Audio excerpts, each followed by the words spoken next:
beating their chest rather than focusing on how can I better say it. Zig Ziglar used to say, I didn't say how it's not what you say, it's how you say it. I did not say she stole the money. I did not say she stole the money. But I believe if Zig was still with us, he would agree with my principle, which is it's not what you say and it's not how you say it. It's what's perceived by your audience. And that fact of the perception of your audience is more applicable than today's market because of the web, the worldwide. Yo, this is Christian D. Evans with Journey with Christian D. Evans podcast. Guys, thank you so much for tuning in and listening to our amazing podcast. This is where we reveal the top 1% of business concepts and systems and processes to scale 8 and 9 figure businesses. We interview top level 8 and 9 figure CEOs, business owners, and amazing TEDx speakers like David Meltzer. We got Nick Cavuto, Pascal Bachman, and so many others. And if you feel like this resonates with you, please share this with your friend, your family, and make sure you impact them as well, because we're trying to spread the message on those that do not know how to scale 8, 9 figure businesses and talking higher level business concepts. So guys, remember, enjoy the episode and be uncommon if you can. Cheers. Thank you so much for tuning in to Journey with Christian D. Evans podcast. I'm your host, Christian D. Evans. Did you know a typical ad agency has their client for 18 months? Well, this next guest has his average client for 5 years. How does he do it? He gets shit done for their clients. And that's the reason why I wanted to have him on. He is an author, a speaker. He's created over 12,000 sales and marketing campaigns since 2000. He is the CEO and founder of Full Stack Advertising Agencies since 2009. Remember 2008 crash? He produced it, created incredible things that are happening. He is a big proponent on fractional CMO and the difference between a regular ad agency. He's hired, managed, and trained 3 companies' entire marketing teams. He's a Google AdWords partner certified keynote speaker, sales strategy development, and helps you dial in your strategy to produce the best results. My friend, CEO, Josh Ramsey. How you doing, my man? Hey, how are you, man? Good to catch up with you. What's going on? Hey, I'm really excited about diving into this because again, you brought up some really good points before our podcast, and I really wanted to kind of first, explain the difference for our audience of a ad agency versus a fractional CMO and why that's so important to understand the difference. Yeah, so great question. A lot of people don't even understand and realize that fractional CMO really exists and why. So I kind of start off with an ad agency or salesperson is going to come in and sell you on a product that they're good at, something that they know like the back of their hand. They believe in it. And they're there to try to help you, but a lot of times it's not really a fit for you, but a business owner doesn't know the difference or what they should be asking, right? It's kind of like you go to buy something, you had that learning process, that learning cycle. So a fractional CMO, a good one, will come in and learn your core competency, what your goals are, why they're your goals, help you set your marketing budget, and then really help you achieve that and strategize to create a vision for the company and what's going to work for you rather than what that salesperson is pushing you to buy. You follow me on that?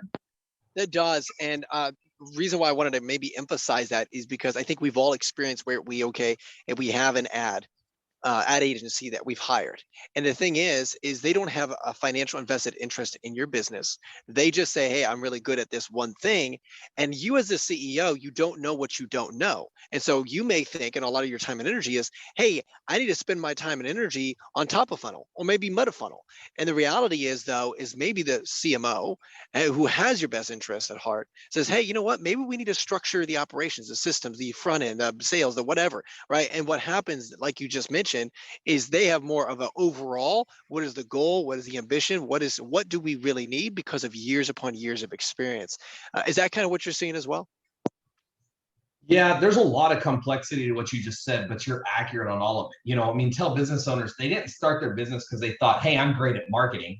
They started their business because they go, I'm great at this or building this or doing this, right? So a fractional CMO is almost like a business coach or a marketing coach, but a fractional CMO is one that comes in and really puts their hands and their fingerprints on it and kind of adapts the messaging, massages it, and actually gets things done with giving that direction. And I've got a million stories that we can go through, but that's really a big difference of understanding. So we talked about agency.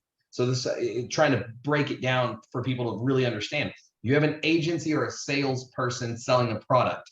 They're going to sell you what they're good at. So if the agency is really good at SEO, there's two types of SEO. There's content building, and then SERP, and then you have the actual link building. So this is two types of SEO. So understanding that at its core infancy of what that is the first part of what an agency does, right?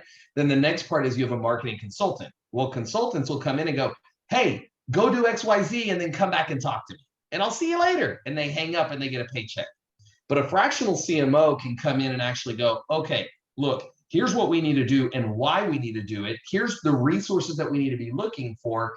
And I'll take care of these 5 things. Do you have someone on staff that I can oversee or work with you to get these other 3 to 5 to 10 things done? So they take a piece of that pie, get it done, and then come back and say, here's what I completed for you. So instead of hiring a fractional CMO that can cost you $350,000 a year or more, you can buy a piece of time from a fractional and still get things done versus those other 2 options. 100%. And now let me ask you this, because you did bring up a really cool story about how the difference between it. And if you could maybe emphasize that, because I love that story and what they did, and it just really exemplifies kind of what we're talking about. Yeah, so there was a company out of Austin that I recently have been engaged with and I'm working with now. And it was interesting when I sat down with them. So one of the things that I do is I do a 2-hour free consultation. And that 2-hour free consultation, the reason that we do that, or that I do that, and you work directly with me on anything like this, but the reason we do that is I don't believe that you can get to know a business owner in a 20-minute or 40-minute free consultation. So I have people go in and fill out a short business evaluation form. Then I do about 30 minutes to an hour of research. And then we spend a little more than an hour talking about what I found, why I saw it, what it is. So through that process, when this company came to me, I found out that they had hired an agency. And when they went to this agency, they said, hey, we got to generate leads. We got to generate them fast. So the agency, without doing anything else, went and started AdWords through Google. When they ran this AdWords campaign, they ran it for a few months. They all got back together and they go, hey, we've generated 0 leads and we've spent thousands of dollars. So complete frustration automatically. So the next step, they go, okay, well, let's go to social media ads, right? First of all, that was a huge mistake because they sell commercial roofing products. So when they go to social media and sell ads, it's not their target audience. Even if you try to narrow it in, it's a very far stretch. They ran that for about 3 months, got 0 leads from it after spending thousands of dollars. So what did the agency decide to do? When the business owner came back and said, hey, I'm frustrated, we're 6 months in, I've got 0 leads to show after thousands and thousands of dollars, the agency goes, hey, let's go back to Google AdWords. I'm like, are you losing your mind? And the business owner, without really having another answer, goes, okay, let's try it. Because they go, oh, we're going to tweak this. They gave him a list of 5 and 10 things. Let's tweak it. And I'm just sitting here on my side going, guys, like, this is insanity, right? Repeating something again and again, expecting a different result. So as you can guess, nothing happened. When they met me, the business owner, and I'm quoting him, said, man, this is like the first time I've had a conversation. I feel like someone's not trying to blow smoke up my skirt. And I said, hey, man, like, I get it because I came from that world. I used to sell media back in the 90s. So I understood what it's all about, what works, what doesn't. And then I moved into the agency world. And then I started my agency. And now I moved into fractional CMO because I get it. I understand what business owners need and why things fail. That's why clients like to stay with me and they work with me because I'm a real deal and I'm going to tell you what it is. And we're not going to do this insanity loop. And I could go deeper in that of the methodology that I teach when it comes to media buying if you want me to, but I'll let you take it from there. But that's the story that we talked about. That's just insanity that business owners have to deal with. Well, and that's one of the reasons why at the beginning I said on average we're seeing, and I think you say this on your website, is 18 months is what most agencies work with a client. And the reality is, just like you said, is that the reason why is they're not able to actually produce results because that paradigm. And that's one of the reasons why I really wanted to emphasize that. So I appreciate you sharing that because that's a prime example that I see consistently as I work with a lot of companies. And please, yes, because one of the reasons, and I appreciate you bringing this up, is because you do a 2-hour consultation consultation, which is very unheard of. And now some people think, oh, this is going to be a 2-hour, sales call. And the reality is those 20, 40 minutes, that's a sales call, right? They all say, hey, this is a strategy call or whatever they call it, Pitch, and pitch. yeah, exactly. Pain, problem. Okay, I'm not going to give you any, answers. And the cool thing, what you do, Josh, is you really dive deep, even on the front. It gives so much value. And what I think is so interesting is, I would imagine your close ratio is probably not the best, but actually it's probably better than everyone else because you give so much value. They go, wow, I definitely need this now. I definitely see the value. I appreciate you going that extra mile. And now you just, it's just a different sales technique. And I think that's awesome. But I don't want to talk about the sales side. I really want to just talk about, like, obviously when you go into a client, working with them at 2 hour, maybe unpack that a little bit. Like I think you were a little bit, but unpack that and say, okay, this is what I'm looking at. These are the red flags that I see when I look at a business holistically, and very quickly from your massive experience, be able to identify the pain points and be able to pivot very quickly for your business. Yeah, so there's a lot to unpack there as well. I love your question. So let me give some additional information on that. So the first thing is, if anyone becomes interested in this 2 hour, even if you're not interested in the 2 hour, here's the first thing I tell you to do. If you go to my website and you actually just go look at the business evaluation, about 9 business owners out of 10, literally 9 out of 10, come back to me and go, man, you asked me questions that I've never really thought of. I mean, I'm asking things like your core competency. Who are really your competitors? What really makes you stand apart from everyone else? I oftentimes tell business owners, print out your website and 3 of your competitors and take a highlighter and start highlighting the things that match that you say that they say. And the first thing you're going to see is most of your page is highlighted. And it doesn't need to be that way. You got to find your core competency and what makes you better than anyone else. So my core competency, so people know it, is I generate the most amount of leads possible at the lowest price point possible. So knowing that core competency and really explaining it to people in a unique way is really where that business and that marketing starts. And that's where we start off in that conversation. The next thing I wanted to answer that you kind of touched on is, my best clients, just so everyone understands, like, it's not a pitch, my best clients are the ones that are educated. Meaning this, very specifically, I want to work with a business owner that's going to understand what the concepts are, what the principles are, the foundation of marketing. And they need to agree with that. And we need to see eye to eye on that so that the expectation of the process works well. So if they don't agree with me, if they don't like it, that's fair. You don't have to like everything that I say. You don't need to agree with everything I say, but taking that new aspect in your brain and digesting that and really understanding that process is important. So when we walk through this process with somebody, it's more about understanding and seeing if we philosophically agree on certain things and if it's going to work for what you as a business owner have built up, right? So my best clients, number one, understand what it is that I do, why I do it, and how it's going to work. Number two, they understand it completely and they could probably do it themselves, but they don't have time, nor do they really want to. That goes back to my first point. They didn't start their business to do marketing. They started their business for what they're good at.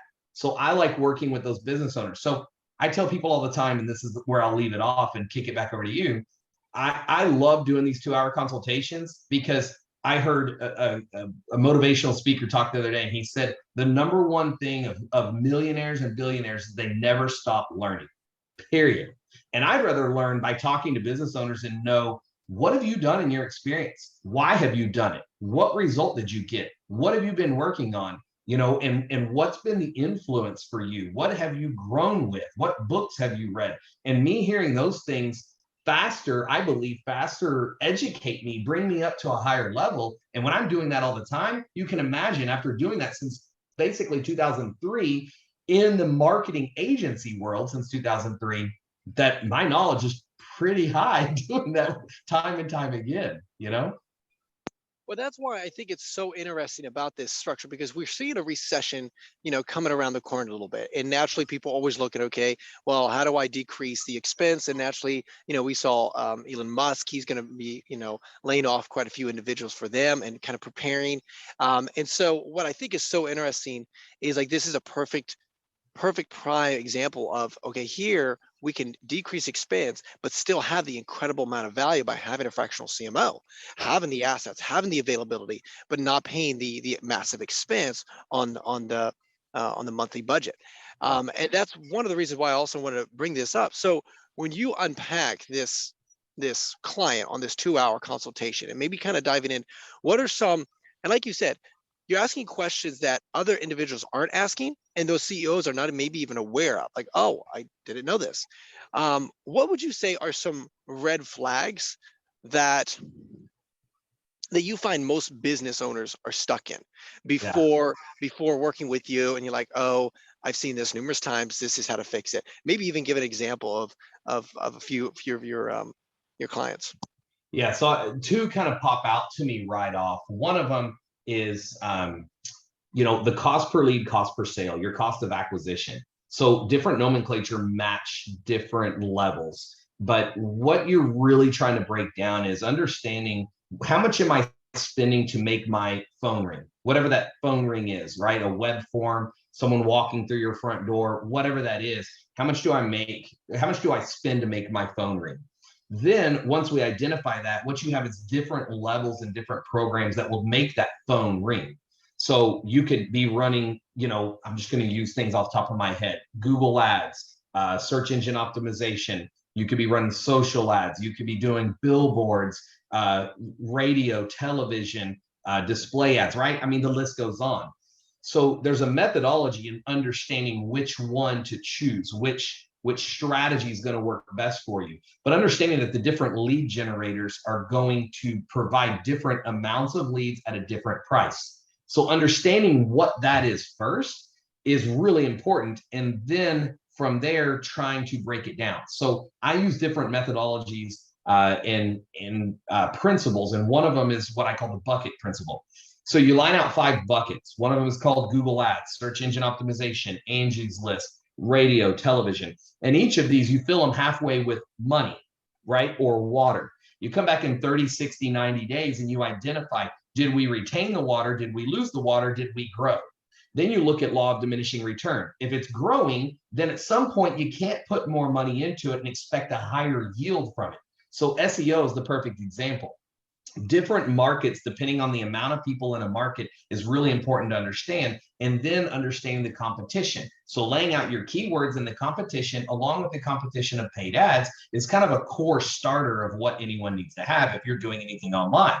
But within that, I had a client come to me, and here's one of many examples. They came to me and they go, hey, Josh, we've been doing SEO with you for 2.5 years. We're not sure that SEO is really working for us. We're running Google Ads, and we think that's what's making the phone ring. So through a practice and exercise that I'd asked them to do when we started, they didn't want to do it, so I didn't push too hard. They came back and I got with them, and through basically digging through their leads, here's what we found. Approximately, they were paying $45 to make their phone ring and about $85 to get a sale for their product, right? We went after Google Ads, that's your Google Ads number. And approximately when we went back and looked at their organic work, they were paying half the price on organic driven leads, and they were closing a higher percentage of those organic based leads. So we were spending essentially like $25 to generate the phone to ring, and we were spending $50 to close it. They were closing 50% ratio on their organic leads. So I went back to him and showed him the numbers, and I said, look, it's not a theory. It's not hypothetical. These are factual numbers. Double check them. They saw it and they go, wow, okay. So then they go, now can we spend more on SEO? I looked at it and I go, no, you can't. Because if you increase that to $3,000, I don't believe that you're going to be able to rank higher for additional keywords based on the history of what I had done with them in 2.5 years. I didn't believe that them upping their SEO budget was going to do any good for them. Now, most SEO sales guys, what are they going to say when you go, hey, can I spend more money? They're going to be like, yeah, give it to me, right? But as a fractional CMO with the ethics, morals, and values that I believe are proper to bring to the table, I'm looking at it and going, no, I don't think that was right.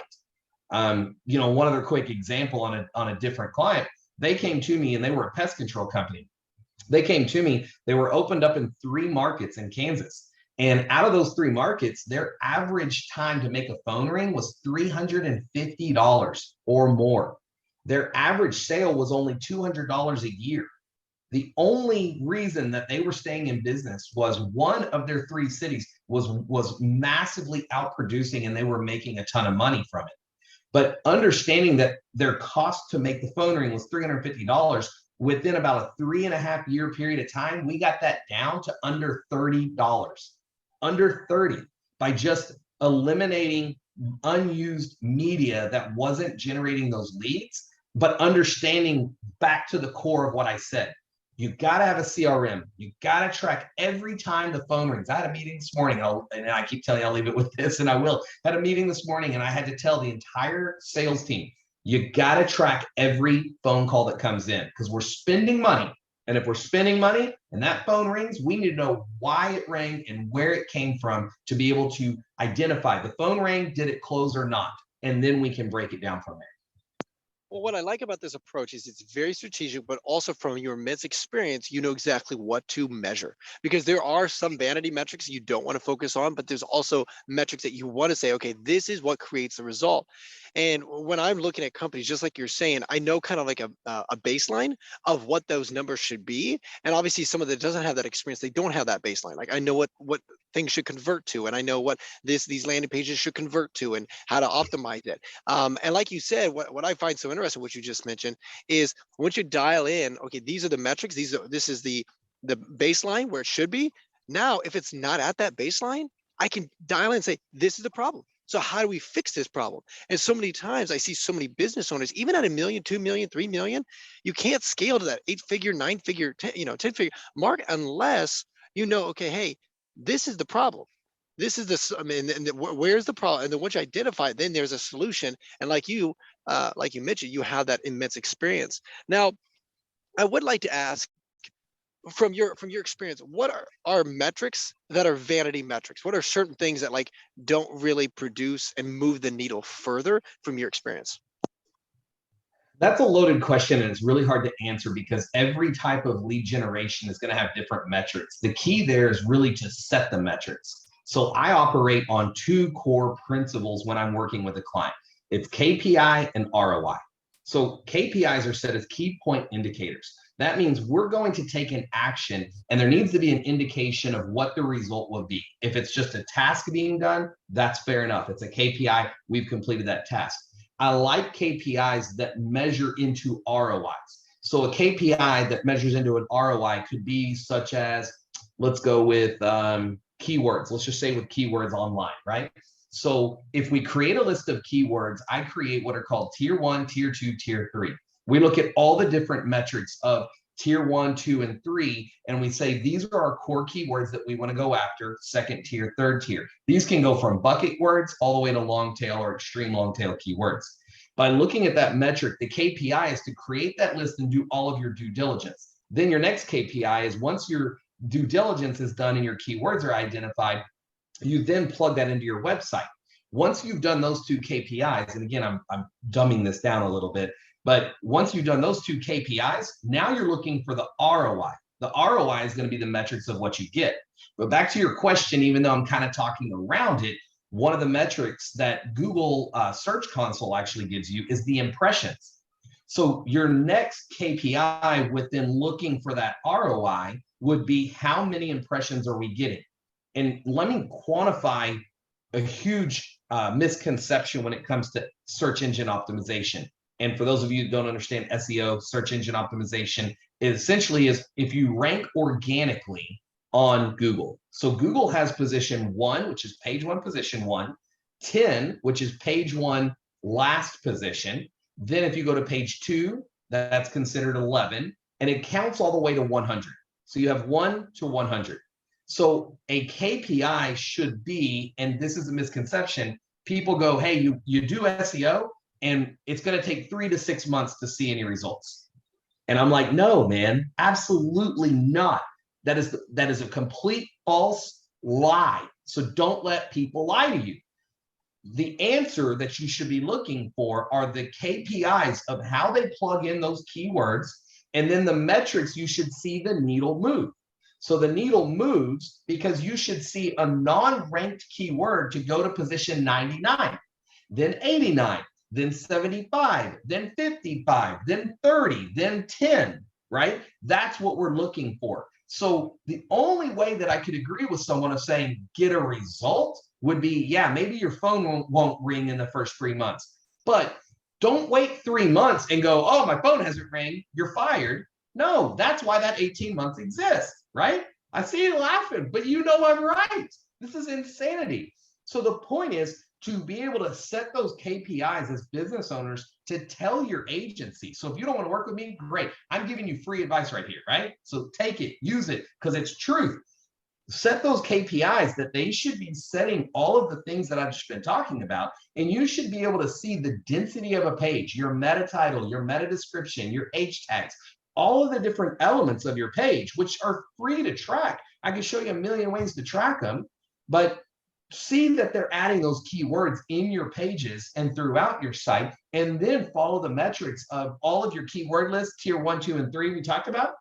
Track those. Use a tool that will track the ranking of those keywords and look for that uptick. And again, I could give you a million different stories on that. I'll give you one quick one. We worked with a client, came to us. They are a global company, huge company, right? They do basically concrete repair worldwide. So they do a lot of different things, big infrastructures, garages, big silos, things like that. They do the repair on those, even the Hoover Dam. When they came to me, they go, hey, we're not ranking for this particular keyword. I went in and under 30 days, because their site was already built out very well, it was well established, under 30 days, I got them ranking on the first page for more than 15 keywords that they all wanted, because their site was structured well, right? And it was a core keyword that they wanted. And they had enough credibility in their site and authority score that in under 30 days, we hit the goal for them.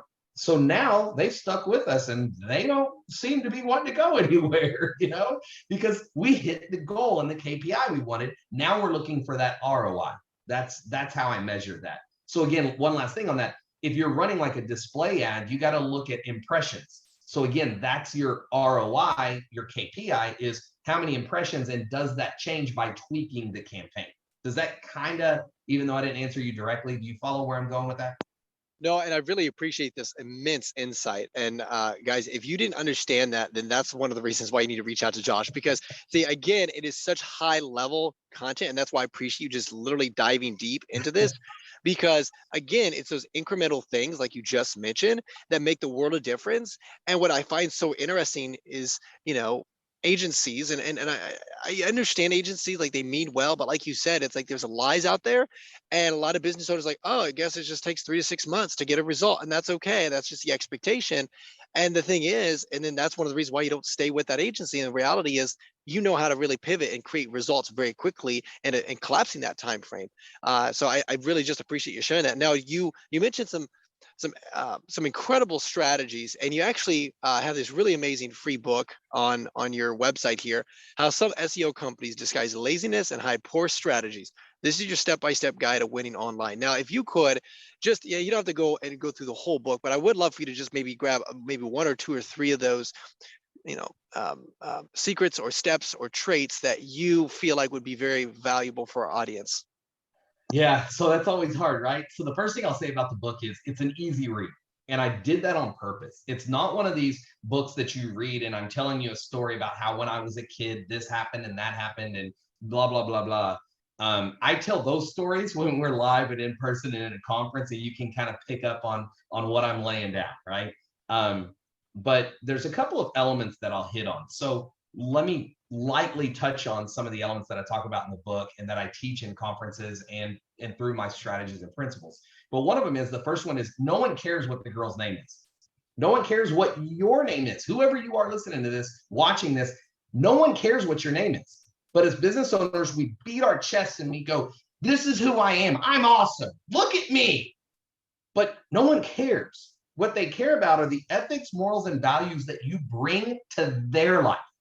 So let me kind of pivot while I stay on that topic to a little bit of one of the things I teach. There's something called inside reality and outside perception. The inside reality is the ethics, morals, and values, our core competency of who we are. The outside perception is the perception of those values, that core competency.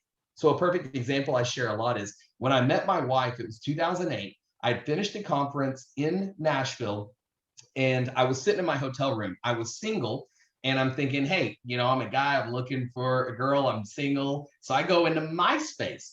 That might date you a little bit, right? MySpace. And I type in hot girl in Nashville.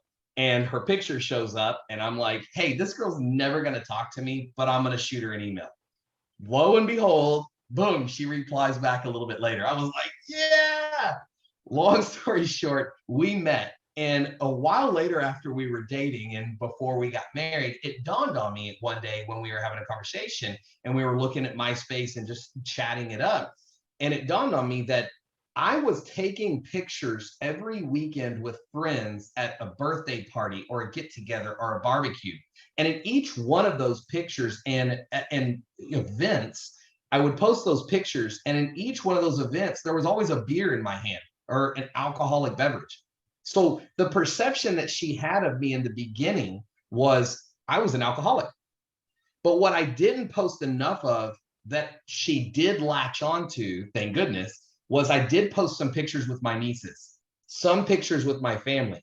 But the bigger thing that she liked about me when she got to know me was that I worked in my church and I was the lead security guy at my church. But here's what I didn't do. I didn't go to church and be like, hey, pastor, let's take a selfie, right? I didn't do that, but I went to those events and I was going to church. That was important to her, but she didn't know that until she gave me a chance. So how many business owners are following that falsehood of beating their chest rather than focusing on how can I better say it? Zig Ziglar used to say, I didn't say how it's not what you say, it's how you say it. I did not say she stole the money. I did not say she stole the money. But I believe if Zig was still with us, he would agree with my principle, which is it's not what you say and it's not how you say it. It's what's perceived by your audience. And that fact of the perception of your audience is more applicable than today's market because of the web, the World Wide Web, the advertising and the overwhelming massive information that we see. So I'm going to move off of that point to another one because they all go together. And here's what I'll say on this next point. There's no matter what you sell, there are 3 steps to buying everything in the world. The first one is advantages to ownership.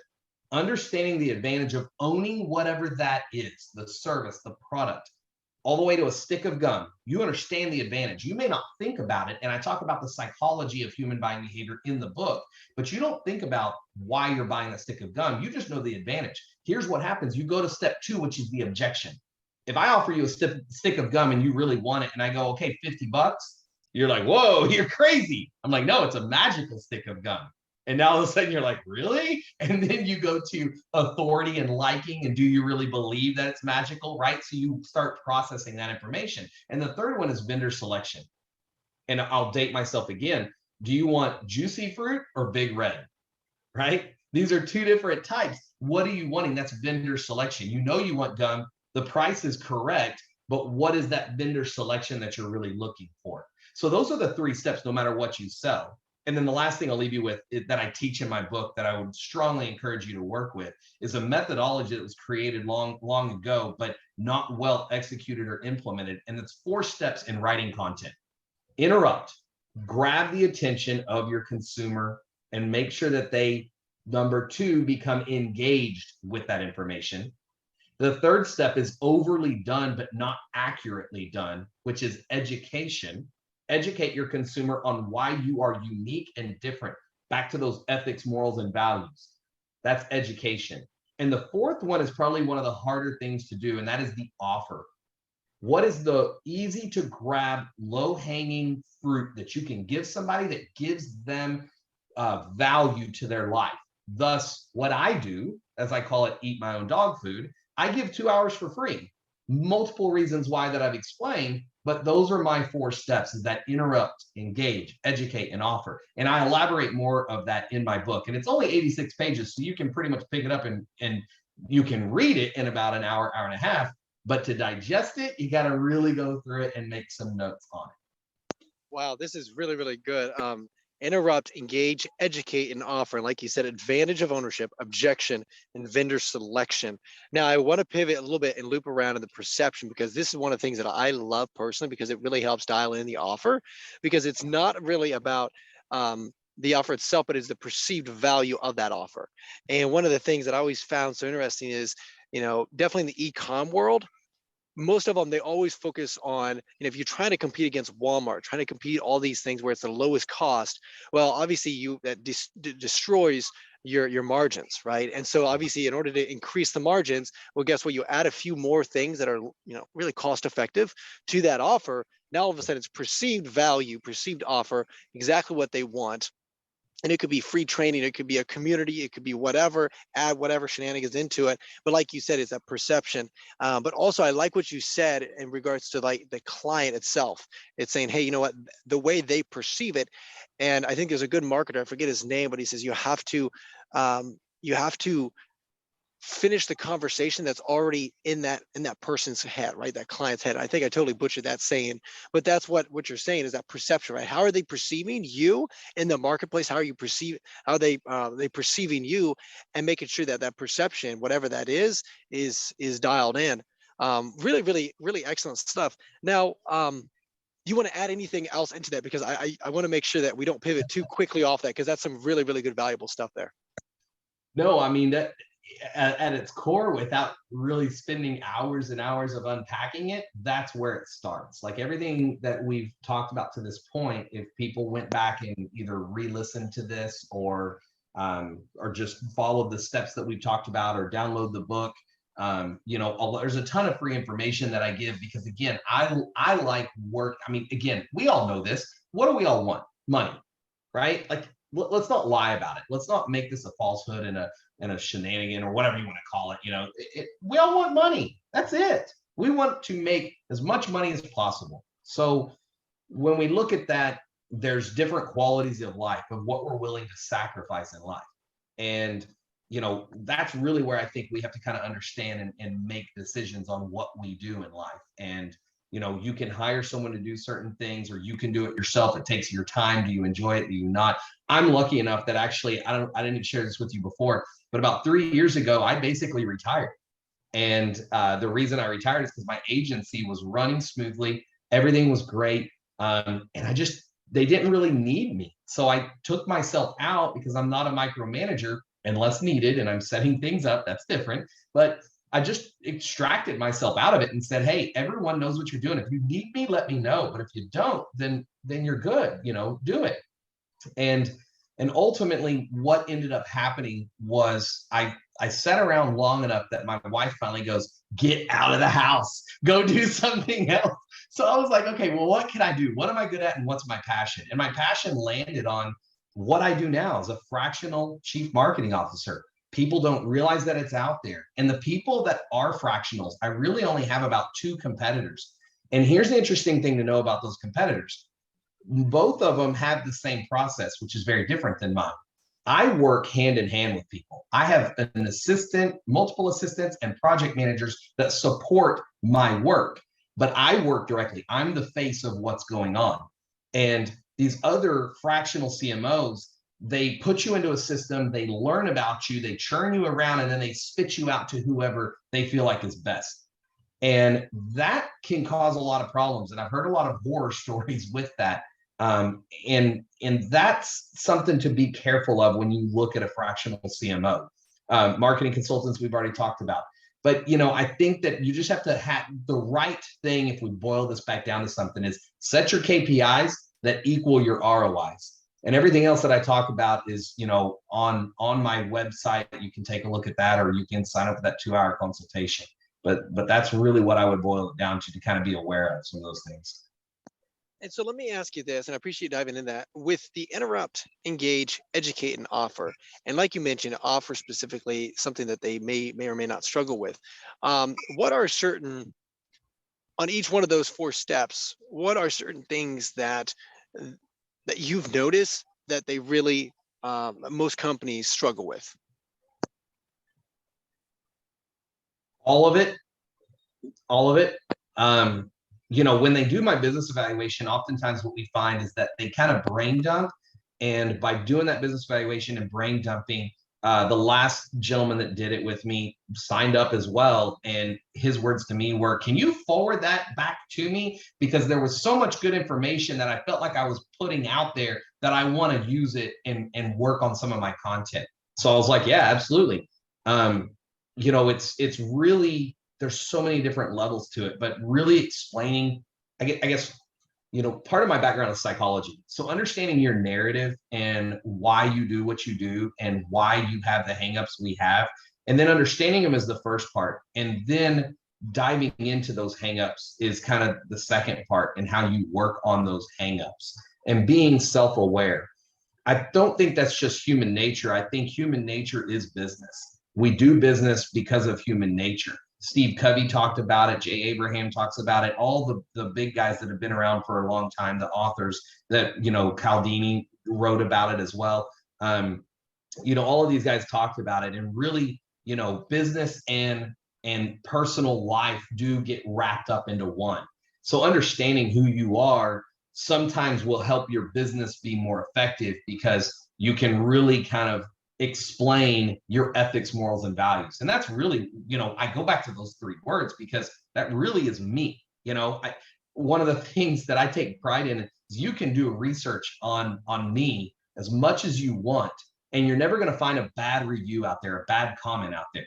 And the reason why is I focus on what Google focuses on. What does Google want? Everyone goes, money. Google doesn't want money. Google, at its core competency, wants the best user experience, because they know what I know.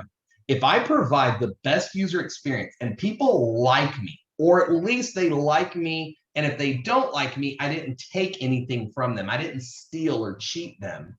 But if they like me just because I didn't steal or cheat from them, then they're going to come back and do more business with me. I have clients that have turned into friends. I mean, right now I have a new operations guy that I'm super excited about that joined my team. He became a client back in like 2010 or 2011, worked with me for 3 years. He was the GM of a company. He resigned from that position, came to some of my conferences, talked with me a little bit, decided to do some business coaching for a while, kind of got out of that for whatever reasons. And then I finally pulled him back in, and I've known the guy for 12 years. And and now we work together, and he's a great guy. But that's some of the relationships that I love building. Is I enjoy my life. I was retired, and I came out of retirement because I love and I have a passion for helping business owners just like this to know all of the things that I've talked about. What is our narrative? What are we trying to achieve? How can we do it? How can we help others? What is that user experience? How do we build all this interrupt and engage? And there's methodology. I'm going to touch on this and I'm going to kick it back to you. But in the interrupt part, there's deeper levels. One of those deeper levels is what we call alpha mode, beta mode. When you get in your car, you don't think about how to turn it on. You don't think about how to put it in gear. You know this. You don't process that information differently. But when you're driving home and your wife or spouse or whoever tells you, hey, stop and pick up milk, or you realize, oh, I need to get gas, and then you forget until all of a sudden you pull in the driveway and you're like, I forgot to do this, right? That moves you to beta mode. That moves you to now you've become interrupted. And then there's even deeper levels to that we talk about in psychology, that simplified, or reticular activator. The reticular activator is a subconscious scanning of something you need or want. So if you're constantly thinking in the back of your head, you know what, I really want to do this, I really want to do that. Whenever something happens and it triggers your brain, it fires a little bit different, moves you to beta mode. And then you go, oh yeah, you know what, I'm going to take the time and do that now. And that's why sometimes your ongoing marketing can work. Your ongoing ticklers can work. So that's part of the perception. And another thing, if you want me to go down this road that we haven't talked about, is branding and what that means and how that can be beneficial and how to execute branding. So another idea if you wanted to chat about that. No, this is really good. And I appreciate you kind of really emphasizing this, the four steps a little bit and diving deep into that. And the biggest thing is, for my audience, just going out to his website, jrcmo.com, and you're able to go out there and actually get that free book, which is incredible. And I do love what you're saying in regards to, like, if you think about Facebook and Google and these even mega companies, it is always about best user experience. How do you really, decrease the churn rate? It's just, you give them amazing experience. And they're like, wow, this is above and beyond my expectation. And you blow them out the water, actually produce the results. I appreciate this immense value. Josh, let me ask you, because you also had a really good thing that you mentioned earlier on. But let's actually dive into a little bit of brand. Before I bring this up, let's go ahead and talk a little bit about brand, because I do like this conversation. And that's a lot of companies focus on. First of all, the first question is, when should they start focusing on brand? Because sometimes it's not the first thing that they need to be focusing on. And then as well as kind of unpack that a little bit. So there's a couple different parts, and I'm gonna simplify this, because this is a very long conversation that I'm really gonna simplify. And then if you want to ask me questions, let's dive in. But first thing to understand branding, and I simplify everything that I do because I don't feel like it needs to be complex, and I don't feel like we need to talk over people's head.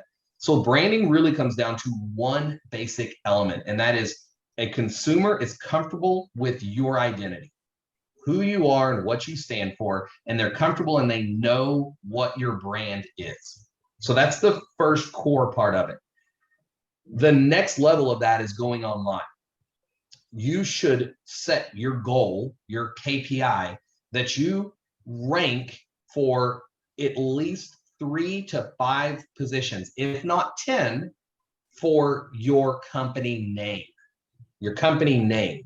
There are specific ways to do that I share in other places, but you got to focus on your company name for at least 3 to 5 places. Now, that could be that you list yourself on Yelp, on Google Maps, Google My Business. Your website should show up. I prefer 2 times on that organic search on page 1. But when I say, 3-5 times, that's on page 1 out of the first 10 positions. That's your brand, and that's really where everything starts. You got to own your brand. You really have to rank for that. So the next level of that is your core keyword, right? And that can be kind of hard at times. That right there in itself is a really long conversation, and that isn't so much branding, but it is understanding that core competency of what branding is. So that's really the brand, and then being careful of when you brand and how you do it. I created a program years ago, and I'm going to be doing some more videos on that and posting it online later, and you can share a link if you want. But I created a program called Fireproof Follow-Up. And Fireproof essentially is kind of a different program than doing your general old school branding. Because in media, you have 2 types of marketing. You have traditional marketing, and then you have inbound. So outbound, traditional, and inbound marketing. Inbound is they're looking for you. They go to Google, search engine, wherever, they're looking for the product you sell. Traditional media is more branding. So it's reaching out to people and engaging them. Your message has to be different. So then you break that down even more to go into strategic marketing versus tactical marketing. Strategic is what you say, how you say it, and perception. That's your strategic. Your tactical side is where you place that media. So think briefly about this. What are you going to say on your website on a general page if people are looking for you and looking for your product? What would you say to the mass media, the mass people out there to persuade them, interrupt them, and persuade them to become interested in you? Different messages, right? So branding is the persuasion of your brand, the comfort and the persuasion that people say, yes, I want to be involved with you. Yes, I'm interested at some level. So that's where we go with that. And then Fireproof is kind of the creating a list of specifically who you want to target, why you want to target them, and knowing that they will buy your product or service in the next blank period of time, usually 3 to 12 months. Then you create a budget that meets your net profit before ad costs. And by identifying your net profit before ad costs, what we do is we take that budget and we identify that we want to go after 50, 100, 125 contacts. And that's your list that I talked about. And our main goal with that branding is to get people to say no. So if you've been in sales, you want people to say no. You're like, no, I want the yes. I'm like, no. You get rid of the people that are not interested, because out of every audience that we all have, you have 100% of those people. 20% are always going to buy from you. They love you. They engage with you. They're going to do business with you. 20% at the bottom are never going to be interested. They're never going to like you, never work with you. Our messaging has to focus on that middle 60. That middle 60 is where we have to write persuasive content that people become engaged with. So when you do branding, focusing on that middle 60% and hitting them with your media, your marketing, your content, that's key, and making it applicable to their life. So this is where I take Fireproof and I say, look, let's wrap old school and new school together. That's Fireproof. And what we do is we take some of the old school methodology that people still like. Who doesn't out there like getting an Amazon package? Everybody, right? We love gifts. We love Christmas. We love birthdays because we get stuff, right? That's human nature. The new school is if anyone came to me and I can figure out exactly who, like what your name is or what your business is, I can dial down. I have programs that dial down to your home address, your interest, what you like to do, where you spend your time, what's your birthday or the area of, how many kids or grandkids do you have, all of that information. So we take that information and we write persuasive content that's applicable to your life. And we put that together and make a whole package, which becomes Fireproof because we know that we're going to hit them. We know that we're going to be applicable to their life. And we know that we're going to take this information, pound them right between the eyes, and that they're going to know who we are. So we have now built our brand. And to wrap that up, think about your other branding options. Television, radio, newspaper, billboards. How many people are really going to understand your brand at that level? How many people are really going to comprehend what you do and engage with you? A lot less than if we take that Fireproof whole program and really go after somebody.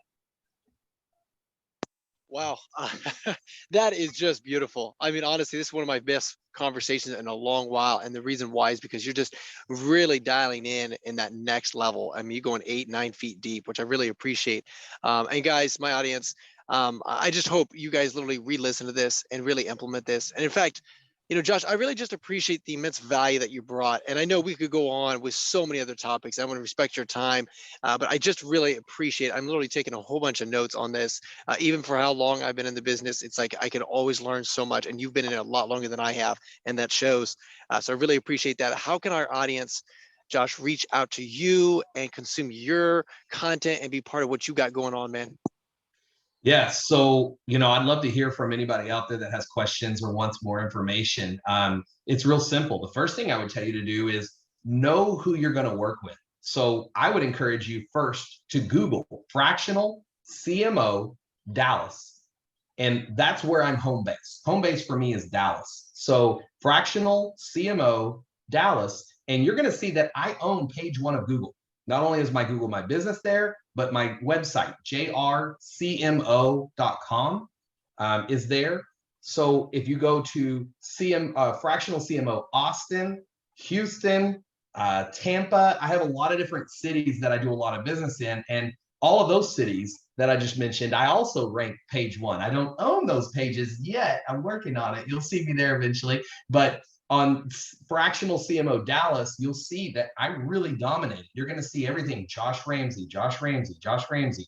And then go to my website, jrcmo.com, download my book. There's different chapters. There's different information. You can download that. There's different content on there. I have the world's largest SEO library, all for free.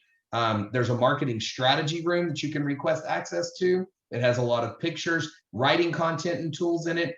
A lot of information there. And then the free 2-hour request is there. So you just fill out a business evaluation. It takes you maybe 10 or 15 minutes, depending on how well put together you are and how much data you have in your brain and on hand. From there, we set up a time to chat after I have a little bit of time to do some due diligence and research on you, your competitors, what you're doing and why. And we sit down and we talk for a little while. And then I kind of give you a verbal, what I call a plain English marketing plan. That plain English marketing plan is, this is what you should do. Here's where I see some problems. Start focusing on this and on this and on this and see where it takes you. And then from there, if it matches and we're good, there's other information on my site to talk about programs. Everyone that works with me goes through a program that I call my starter program. And there's 2 levels to the starter program. Basically, it's 100% money back if you don't get value out of it. It's somewhere between $1,000 to $2,000, depending on which package you choose. It's a one-time cost. We wrap up an entire program in about 30 days. And that program, it literally at the end of that program, you're going to know specifically what you should do item by item on a KPI list and what to expect if you do that work. So it literally gives you a roadmap for a minimum of 3 months, sometimes all the way up to 12 months of this is what you need to be doing and why. And that's a written out program from me working with you, dialing into exact details. So that's where I would recommend if someone has interest or you're trying to learn a little bit more, dive in deeper, or improve your business at all. Awesome, guys. And those links will be in the description below. So make sure you literally stop what you're doing. And I understand many listeners, you've probably been there, done that. You've bought agencies, you've done this. I mean, think so many of us have done the same thing, and we get it.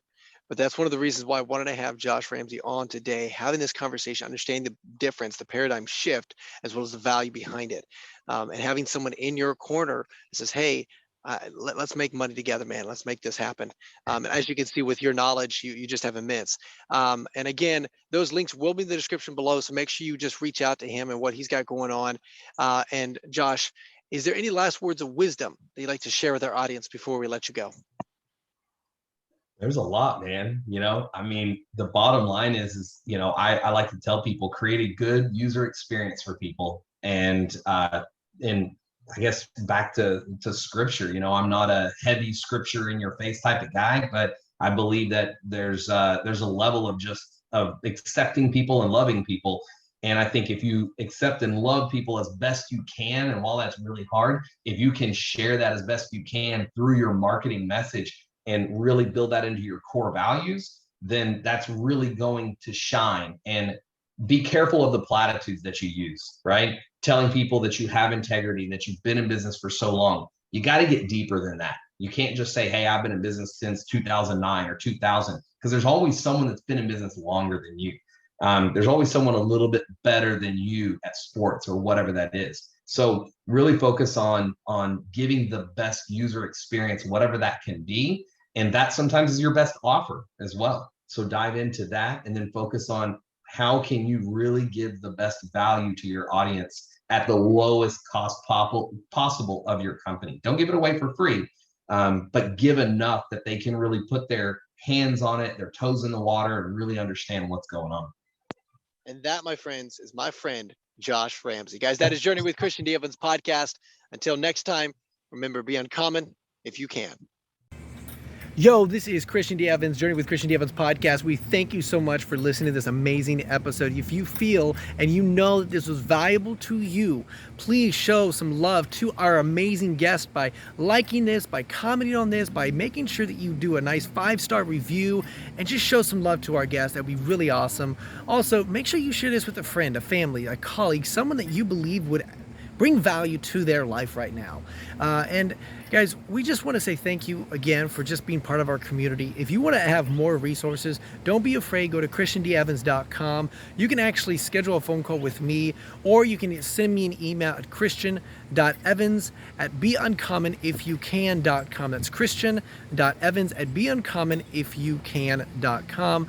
Always love to hear some feedback and let me know what is the number 1 or 2 things that you are struggling in your business and your life, and we'll make sure we have those conversations. Guys, that is Journey with Christian D. Evans podcast, and until next time, remember, be uncommon if you can. Cheers.